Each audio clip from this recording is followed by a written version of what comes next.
મેં પણ કૂદકા મારતા મારતા ચંદ્ર પર પગ મૂક્યો. હું અત્યારે નીલ આર્મસ્ટ્રોંગની સાથે ચંદ્ર ઉપર છું.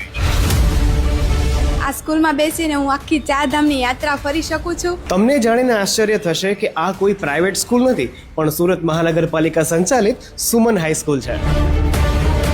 એજ્યુકેશન કેટલું આગળ વધી ગયું છે ને તે આપણે આ ચેર પર બેસીને અનુભવ કરી શકીએ.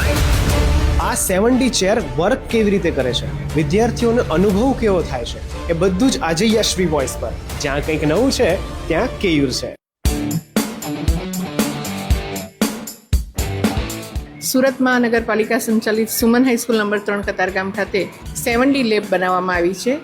VR હેડસેટ સાથે આ લેબ સંકલિત છે, જેમાં વિદ્યાર્થીઓ અનુભવ દ્વારા શિક્ષણ મેળવે છે. કે જો ક્લાસમાં આપણે બેસીને ભણીએ દાંડી કૂચ, જે 12 માર્ચ 1930ના રોજ ગાંધીજીએ કરી હતી, તો ત્યારે તો અમે જન્મ્યા પણ નહોતા. તો આ ચેરમાં બેસીને એવું ફીલ થાય કે હું પણ એક યાત્રાનો એક ભાગ છું. વિઝ્યુલાઇઝ એવું લાગે છે કે આપણે એ જ જગ્યા ઉપર ઊભા છીએ અને આપણે આપણા આંખ વડે તેને જોઈ રહ્યા છીએ તેવું લાગે છે. આવા પ્રયાસોથી શિક્ષણ માત્ર પુસ્તક સુધી સીમિત નહીં રહે. હૃદયની આકૃતિ હોય છે, જો જ્યારે બોર્ડ પર દોરીને સમજાવે ટીચર, ત્યારે સમજાવે ત્યારે થોડું થોડું યાદ રહે છે, પણ જો આ જઈને આપણે જોઈએ તો વધારે યાદ રહી જાય. આ ચેરની વિશિષ્ટતા એ છે કે જો દાખલા તરીકે વિદ્યાર્થીઓને આપણે અર્થક્વેક એટલે કે ભૂકંપ અનુભવ કરાવવો હોય તો એની અંદર એક વાઇબ્રેશનની સિસ્ટમ છે. બાળકો નાના હોય અને એને આપણે ઠંડીનો અહેસાસ કરાવવો હોય તો કુલિંગ સિસ્ટમ છે.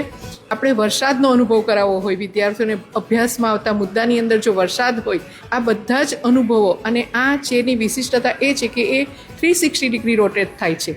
આ એજ્યુકેશન સિસ્ટમ વિદ્યાર્થીઓને આધુનિક યુગ માટે તૈયાર કરી રહી છે. કહેવાય ને કે લખેલું અને વાંચેલું એના કરતાં વધારે જોયેલું યાદ રહે, તો આ ચેર દ્વારા એ સાબિત થાય છે.